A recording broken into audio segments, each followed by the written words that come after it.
Johnny Too Bad, one of the best live tracks from any band anywhere.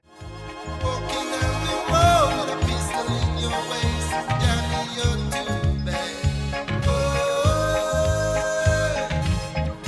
walking down the road with a ratchet in your waist, Johnny, you're too bad.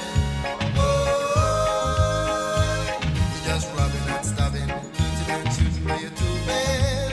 You're just robbing and stabbing, shooting and shooting, but you're too bad. Have you noticed how there's no brass so far on this album? Yeah, it really misses the brass arrangement. You can't, real holes. It's amazing, the difference. Be a good song to play live, that, with all the added.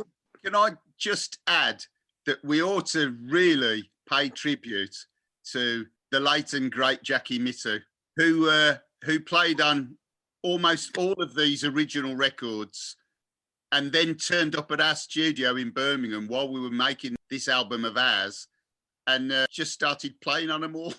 A few overdubs here and there, let's say, didn't he? He was just sitting there and he just said, I did this one. And he said, do you fancy playing on it? And he went, just plug me in. And Run the track.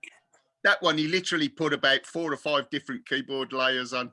And it sounds like it lifted the track. It's just phenomenal. Obviously, and he was at the studio working with Winston, Dim the Lights.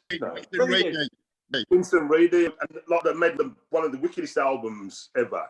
You know what I mean? And he basically lived in the studio for like 2-3 weeks or what it was with Bertie Grant.